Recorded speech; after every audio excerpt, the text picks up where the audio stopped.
Howdy folks, it's Randy Ray here again today, and if you'll notice my face is just a little bit red. I take steroids once a week, and that's why my face is red. I don't have a sunburn. I'm not getting too much sun. Of course, I'm also not getting enough sun, but that's not what this video is about. This video is a book haul video. I got 5 books this past weekend, which is very exciting for me because I don't buy a lot of books anymore because I don't have a lot of money anymore. But I'm going to start by showing you something that's really special to me. This is my favorite coffee mug. Some of you may not know this about me, but I used to have, let's just say, a colorful drinking career. And I haven't had a drink now in 9 years and 2 months. But I do have a coffee mug that says, "This might be whiskey." And it keeps people wondering. And I love drinking coffee out of this particular mug while I'm drinking. It was a gift from a dear friend of mine. Now, let's talk about my book haul this weekend. The first book I want to share here is Paper Mill Press's edition of Madame Bovary. And I pronounce that like a Texan because I am a Texan. I've read this before when I went to college. Some of you may know this if you've been following my channel for a little while. I do have an English degree, and we read this in a class I took on the European novel. I don't remember much about it, but it's kind of an interesting little edition that I hadn't seen before. And we got this one at the used bookstore here in town, Recycled Books and Records. And I think I might have paid a little bit too much for it, but that's okay because Recycled takes such good care of me most of the time I don't even mind. But I suspect this is a remaindered book. See that little black mark there? That means it's a book that they couldn't sell firsthand in a bookstore, so it's going to wind up at a place like Half Price Books. Anyway, the odd thing I found about this edition is, try as I might, I could not find the name of the translator for this edition, which is really odd. And let's face it, I don't speak enough French to know whether this is a good translation or not. I mean, about the only French I know is oui, oui, senorita, which means yes, yes, ma'am.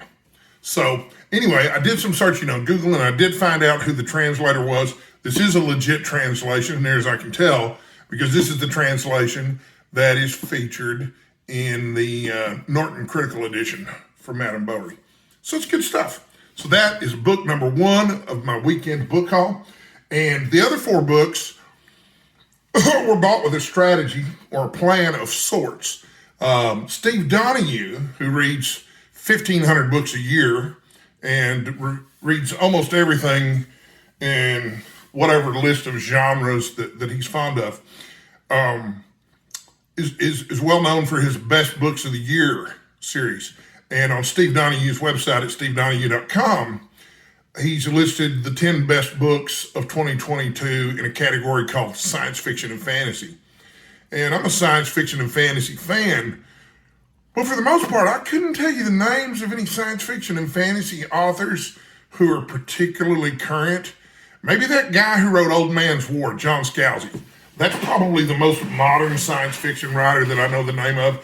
And then I guess there's that fella who wrote that book about Mars that was turned into a movie. I didn't like him. I didn't like his writing, Andy Weir. I know he's hugely popular, but he didn't do it for me. So anyway, I started working my way through this list, and I bought 4 of the 10 books on this list so far. And these are just how they're stacked on my desk. They're not in any particular order. The first one is called Go Back at Once by Robert Aickman, which is weird to be on a list of best science fiction and fantasy for 2022 because Robert Aickman, sorry, brain fart.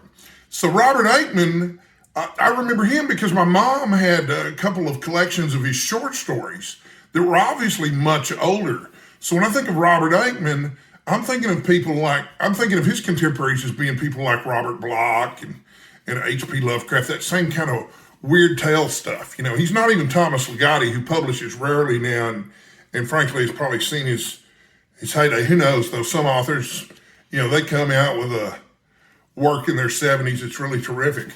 But This is what Steve said about it on his website. Stylish reprint of a strange, quirky book about two young women finding layer upon layer of unexpected and unwanted revelations in a secretive utopian community. And, okay, so it's not me that's surprised by this either. Steve's surprised too. He says it was one of the biggest surprises the publishing world had for him in 2022. So I'm in good company, depending on how you feel about Steve Donoghue. I like him a lot. He claims that he's some kind of pariah on BookTube. I'm not quite sure I know what that's all about, but I don't know. I sure like him. Anyway, apparently this book was written 50 years ago. I guess it never got published. So yeah, it says completed by Robert Aikman in 1975. God, was that 50 years ago? I guess it was, wasn't it? God, you know how old that makes me? So anyway, looks interesting. It is a nice, stylish edition. The copy that I bought's a little lopsided here, but it's not awful. You know, it's a good reading copy. Also, I picked up a book by R.S. Ford called Engines of Empire. And on the cover it says, Forged in Fire, Bound by Blood. Well, that's exciting. So you've got the usual bunch of, actually there's not very many quotes about this. There's a couple on here, but it's huge. This book is big, and it's probably the start of a series too. This might be too much of a commitment for me. Probably not though. It'll probably be a lot of fun. Anyway, it's got 573 pages here from an unmissable voice in epic fantasy. Clashing guilds, magic-fueled machines, and revolution. So, looks interesting to me. Nice set of characters here. You've got a matriarch, Rosamund Hawkspur, who's sending each of her heirs to the far reaches of the nation. Conall, the eldest son, is dispatched to the distant frontier to earn his stripes in the military. So we got the soldier boy. Tyrita is a sorceress with the ability to channel the power of Pyre Stone, the magical resource that fuels the Empire's machines. That sounds interesting enough. And then the youngest, Fulrin, is a talented artificer and finds himself acting as a guide to a mysterious foreign emissary. Soon after, he's framed for a crime he never committed, a crime that could start a war. So, and they're the Hawkspurs. Yeah, this looks great, you know? And if it is the start of a series that I'm really going to like, even better, because I don't have enough to read. The most interesting one for me, the most interesting looking book on this list that I picked up this weekend was Last Exit by Max Gladstone. And I love this cover artwork because you've got this cityscape over here on the side. I think that's wicked cool. This one is the one with all the quotes from the various authors who are reviewing and recommending this book. So apparently Max Gladstone has won Hugos and Nebulas. Okay, that's cool. And this one weaves American myths, the muscle car, the open road, the white-hatted cowboy, not like the brown-hatted cowboy. I'm really not a cowboy at all. I just like wearing hats because my hairline is receding, and all my t-shirts are about the same color, so wearing a different hat for each video makes me look a little bit more interesting. I've got some other tricks to make these videos look more interesting coming soon too, but again, on topic, Randy, book haul. This is my book haul from the weekend. So, I don't recognize the names of any of these people on the quotes, but the plot summary on the back is very short. I'll read it. When Zelda and her friends first met in college, they believed they had all the answers. God, I remember that. They had figured out a big secret about how the world worked, and they thought that meant they could change things.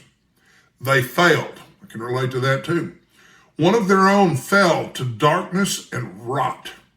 10 years later, they've drifted apart, building lives for themselves, families, fortunes, all but Zelda. She's still wandering the back roads of the nation. She's still fighting monsters. She knows the past isn't over. It's not even past. I've heard that somewhere before, and I like it. The road's still there. The rot's still waiting. They can't hide from it anymore because, at long last, their friend is coming home, and hell is coming with her. Heard that before, too, in slightly different form. Pale Rider, Clint Eastwood movie. Great. If you haven't seen it, you should. And then this past isn't over. It's not even past. It reminds me of a quote from a movie called Magnolia, which is wonderful. Ricky Jay is the narrator. Ricky Jay is an interesting character. If you don't know who he is, look him up, find out about him. He was a magician, but also an actor. And he mentions, we might be through with the past, but the past ain't through with us. And I have one more book in this book haul that I want to share. This one is called The Starless Crown. A terrific bit of storytelling, says Terry Brooks. I don't know. I don't know if I'd quote Terry Brooks on the cover of my novel, but maybe Terry Brooks is more popular with a lot of people than he is with me, but I don't know. Jonathan Mayberry, who I do like, is quoted on the back. This is a bold and brilliant epic fantasy by a master storyteller. And there's an exclamation point, so you know he really means it. I hate exclamation points. Wonderfully complex characters, shifting points of view, unparalleled world building, comma, and a great sense of fun make this a certified triumph! Exclamation point. The New York Times said Rollins is what you might wind up with if you tossed Michael Crichton and Dan Brown into a particle accelerator together. I'm going to give this book a shot anyway, but that faint praise right there. Michael Crichton and Dan Brown. Michael Crichton's all right, Dan Brown's not. And Michael Crichton's only barely all right. Terrible secrets, the sweep of history, an epic canvas, breathless action. Nobody, and I mean nobody, does this stuff better than Rollins. That's from Lee Child. Again, I'm not a fan of Lee Child. I don't like sentence fragments that much. And that seems to be how he writes his book. Sentence fragment, occasional longer sentence to break it up. But I don't know, man, if you can't be bothered to write full sentences, dude, I don't know if I can be bothered to read your book. Apparently James Rollins is a writer of thrillers and techno thrillers and that sort of thing. And so that's why you've got the quotes from Lee Child and Terry Brooks on here. Well, not Terry Brooks, but Lee Child, that's what he writes, is thrillers. And the New York Times is comparing him with Michael Crichton and Dan Brown. So that kind of gives you an indication of what his other books are like. So R.A. Salvador also called him a masterful storyteller. I don't know. I'm going to give it a shot. If Steve liked it, it might be pretty good. So that is my book haul video for the books I bought this last weekend. Depending on how my next check turns out next weekend, I might get to buy more books and have another book haul video. Anyway, thanks for watching. I'll be back with another video soon.